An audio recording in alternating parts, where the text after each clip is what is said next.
BearVolution. What a name for this story, right? I know I lacked creativity on the name, but who cares? It contains bears. The creatures on this planet were fascinating.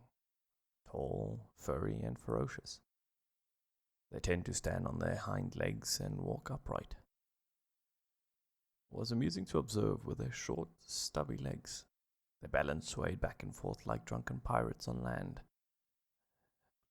Their furry pelts were like fingerprints. Some only had one tone, and others had multiple, ranging like colors of the rainbow. Their color never determined their strength and dominance, but their aura and flow of energy did.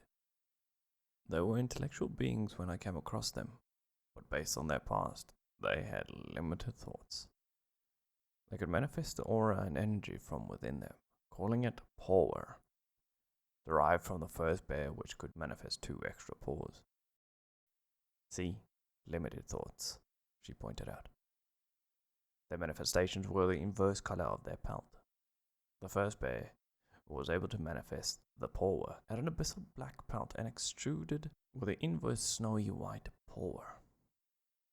The species evolved from countless variants where some of the manifestations enhance cognitive pawer.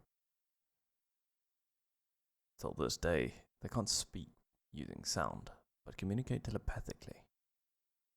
They live their lives like bears would, only to eat, sleep, and protect their territory. Being apex predators, no other species on the planet contested with them. They lived every day only for that day. Tomorrow was tomorrow's worry. They called themselves pallbearers. Like, is that all you got? She sighed. Anyway, the pallbearers used their pawer to enhance their daily lives from sleeping and eating, catching fish, gathering honey without getting stung, and honed in their skills by sparring against one another for territory. They called sparring pawing. I am dying inside, she laughed.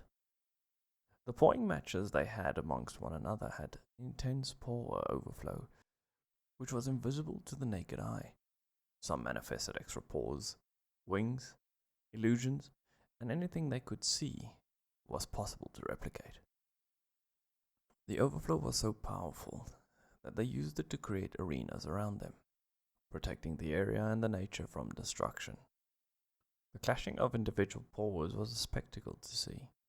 Each inverse power collision caused particles to erupt like fireworks and created new colors that I have never seen before. It was marvelous seeing those with rainbow-like colored pelts.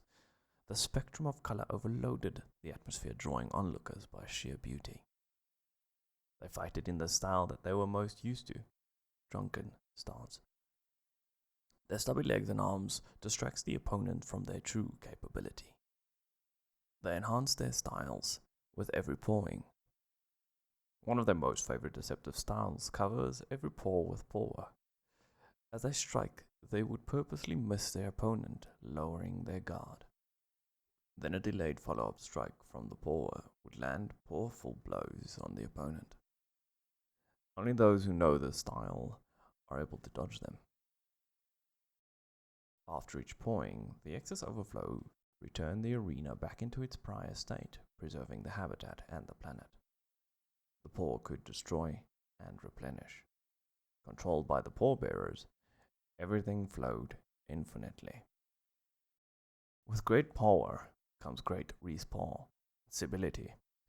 I had to, as she questioned her sanity.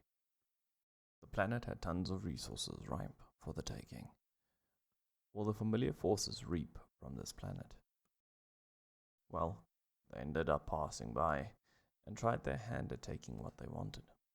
A small task force of the Rhaetian arrived, trying to wreak havoc like they did the other planets. They stationed their fleet on the opposite side of the planet to where the pallbearers lived. They knew there was a civilization on this planet, but didn't want to engage in any combat yet.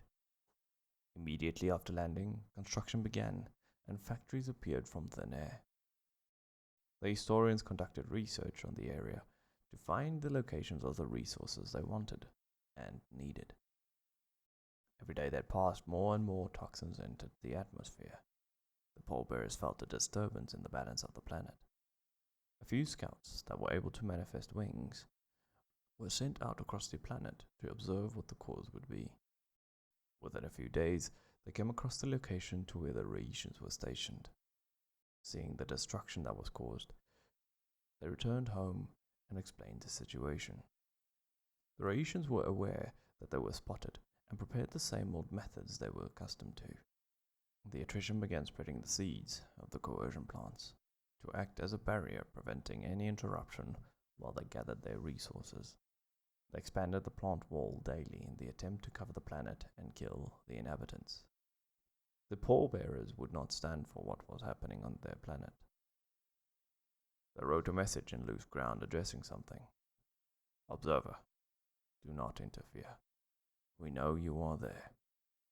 You listened to one of our conversations once, and we noticed you. You felt a bit familiar, but you aren't him. You can observe, but that is all. Astonished by the fact that they knew she was there, she thought to herself, wonder what he did here. Did he prepare them for this day? Wait, if he was here, could he not have at least taught them how to name things better? As a realization of confusion hit her, the pallbearers began their preparation to remove the pests from their world. They moved to the front lines where the poisonous wall stood. A few pallbearers sat down in a meditative state. The power began overflowing from them, slowly approaching towards the wall. As the power began flowing into the plant life, the poison turned into pollen, and the needles turned into flowers. The pollen of these flowers spread to the poisonous plant next to it, causing a chain reaction. Within an instant, the wall across the planet instantaneously began sprouting flowers. The destruction that caused death reverted back into life. With disbelief of their actions being thwarted, the Rhaetians readied for war. Large towers were built and weapons readied to fight against the inhabitants of the planet. Warning shots were fired in hopes that they would stop and flee. Without fear, the pallbearers moved forward in search of the leader of these invaders. The warning shots did not work and were escalated with intent to kill. The Rhaetians opened fire upon the pallbearers. The projectiles flew through the air, crashing into the ground, whizzing past and into their targets. Dust, leaves, and grass shot up and formed clouds. Without much proof if their targets were shot down, they stopped firing, waiting for the clouds to settle down. In this time of waiting, the attrition made their move. Advancing through the clouds, they rushed in between the pallbearers, like flickering shadows casted by wind, caressing a flame in the darkness. They attempted to strike down the pallbearers while unseen. Within seconds of entering, the smoke began dispersing. Bodies of the attrition flew back to where the Rhaetians stood. They were knocked out and paralyzed. As the dusty smoke settled, the pallbearers stood there unharmed. Quite the familiar scene, she remarked.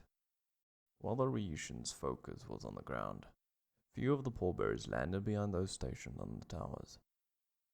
They were picked up like helpless kittens by the nape and thrown to where the attrition laid. The pallbearers gathered around the motionless bodies. Even though they weren't able to move, you could smell and see the fear in their eyes, wishing deep within that they don't come any closer. One of the pallbearers kneeled down and touched the foreheads of the helpless bodies. Noticing a strange mental barrier placed on their thoughts, an Empyrean jumped in from above, winding up a large spiked mace and knocking back the unsuspecting pallbearer. Laying on its back, the two other pallbearers jumped forward, guarding her while she stood back up. She looked at the others around her. It seemed like she told them something about the bodies she observed. They all took a step back, waiting for the Rhaetians to make a move. The Empyreans began filling the area, protecting the attainers as they transported the bodies to the surgeons to be inspected and healed. With the attainers out of the way, the Empyreans took action, initiating the advance onto the pallbearers. The pallbearers used their pawer and expunged invisible barriers around them. As the Empyreans crossed the barriers, A few of them would instantly collapse to the ground. Not bothered by what was happening, they continued the attack. The bodies of the collapsed Imperiums got scooped up by the flying pallbearers and were moved to the rear of the battlefield. Seeing this, more of the Rhaetians got involved in battle, in the attempt to get their fallen back. The battle was not in the favor of the Rhaetians, unable to push back their enemies. The harder they tried, the more of their allies fell to the ground. They were no match to the pallbearers and decided to pull back to their fleets, leaving the factories as is, and fight from orbit. The instant they left their planet in their ships, they fired all they had onto the planet in the attempt to kill their enemies, and even their fallen. They were confused by the fact that all their attacks exploded as soon as it hit the atmosphere. The pallbearers constructed a barrier covering the entire planet, preventing anything they deemed harmful from passing it. Since there are no more conscious Rhaetians on the planet, they had no worries from those who thought they could win from the heavens. Angered by this, the Rhaetians continued firing their weapons, hoping that whatever prevented their attacks would be overpowered and weakened over time. After days of firing, they reported this to their higher-ups. Ordered to move on to the next planet, they were furious as they wasted their time and resources. They would probably make their way back here after they became more powerful.